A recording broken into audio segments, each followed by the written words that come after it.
What's going on, guys? This is Social Science Simplified, and welcome back to today's video. And in today's video, we are going to be taking our first look at the 2023 gubernatorial elections. So, only 3 states have gubernatorial elections where they elect governors in 2023, and those are the states of Kentucky, Mississippi, and Louisiana. Currently, Kentucky and Louisiana have Democrats as governors, and Mississippi has a Republican governor. And now, taking a look at this, starting off with Louisiana, incumbent Democratic governor John Bel Edwards is term limited. He has served 2 full terms, so he cannot run for a 3rd term. He's term limited under the Louisiana Constitution. And the most prominent Democrat currently considering running is the Louisiana Secretary of Transportation. So once again, a member of Governor Edwards' cabinet. So kind of statewide recognition. Would be the equivalent of someone like Pete Buttigieg running for president. He's the current U.S. Secretary of Transportation, so nothing too far out of the question. However, the Republican side of the ballot there has a lot more candidates. Senior Senator Bill Cassidy has decided that he will not be running. He has declined to run. However, Junior Senator John Neely Kennedy, his announcement is pending. He's a Republican, current senator. He won re-election in 2022. He's considering running for governor. And now, looking at this, on one hand, you have a Democrat who's a member of Governor Edwards' cabinet, so a current member of the administration. And on the other hand, you have a Republican who's a senator who has statewide experience, still has a relatively strong campaign apparatus from 2022.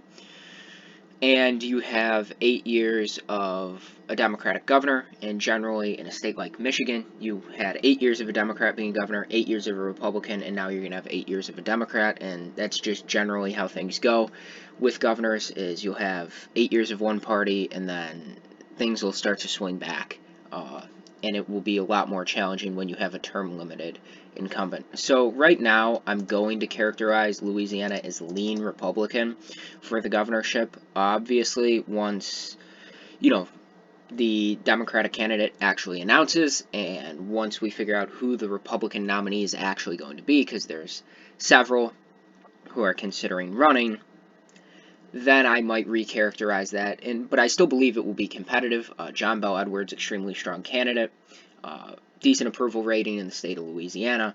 So his transportation secretary could definitely make it competitive for a Republican. I think definitely send it to a runoff because Louisiana uses a jungle primary system. So I would say that definitely goes to a runoff, and I'm probably going to have to wait to recharacterize it until we get some more polling data, and then obviously after the jungle primary takes place and the runoff is set and you know who the candidates are, then I might recharacterize that. And now moving on to Mississippi, Governor Tate Reeves won by about 5 points in 2019. He has not decided whether he will seek re-election yet. However, I'm going to characterize this as likely Republican at the moment. Mississippi is a state that goes about 17 points Republican on the presidential level. However, on the statewide level in 2020, you only saw Senator Cindy Hyde-Smith defeat Democrat Mark Espy by around 10 points. So on the statewide level, Mississippi can be a little more competitive. And in 2019, you had the Democratic Attorney General running against Tate Reeves for the governorship, and Tate Reeves only won by around 5 points. So I believe in 2023, this is another one that could be competitive if the Democrats choose a good candidate, and especially if Governor Tate Reeves decides not to seek re-election. And now finally, moving on to, in my opinion, what will be the most competitive state out of the 3, and that is the state of Kentucky. The governor is incumbent Democrat Andy Beshear. His father was governor from 2011 to 2015. Then there was a Republican governor from 2015 to 2019, and Andy Beshear was the Attorney General, and he ran against the incumbent Republican governor in 2019 and defeated the incumbent Republican governor by a margin of less than a point. And now the Republican One of the Republican candidates who's more prominent in the primary field for governor is the state attorney general, and Andy Beshear was the state attorney general before he became governor. So I believe this will obviously be the most competitive race out of the three. However, Andy Beshear did receive endorsements from a sitting Republican state senator in 2019, as well as organizations that lean more to the right and do not generally endorse Democratic candidates.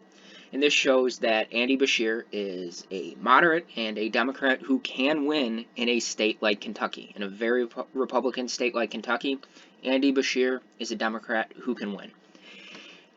And looking at the fact that it is a crowded Republican primary field, similar to the one you saw in Pennsylvania in 2022 for Senate.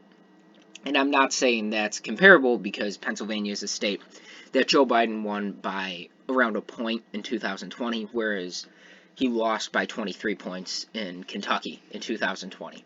So obviously very different there, but crowded primary fields often produce candidates who are not very strong going into the general election because they've had to campaign heavily and spend heavily during the primary. So, in my opinion, Andy Beshear has a relatively cleared primary field, and he will definitely go into the general election having the upper hand, having the incumbency. And as of right now, I'm going to characterize it as tilt Democratic. I looked back when Andy Beshear's father was first elected in 2011. He won by around, I believe it was 15 points, and then in 2015, when he was reelected, he won by around 12 points. I don't know if those are the exact numbers, I forget. But the fact is, it did get more competitive the second time around. So Andy Beshear won by a little bit less than a point in 2019. I believe he'll have relatively the same margin of victory in 2023. I believe that he will win his re-election campaign, especially due to the fact that the Republicans have a crowded primary field, and Andy Beshear has a relatively high approval rating, as well as the advantage of having the incumbency. And all in all, looking at this, characterizing these as just the color of the party, the Republicans will flip the state of Louisiana into their column for the governorship and hold the state of Mississippi, while the Democrats will hold the state of Kentucky for the 2023 gubernatorial elections in the United States. Thank you for watching, guys. Please remember to like the video and subscribe to the channel for more political science content. I'm also looking to expand content a little, maybe do a little geography content. Channel is Social Science Simplified, so I should do some more social science stuff. But please remember to hit the like button, subscribe to the channel, and turn on notifications so you get a notification whenever I post a video, and you guys can be the first to see it. Hope you guys have a great day. Thank you for watching. Have a great day, guys.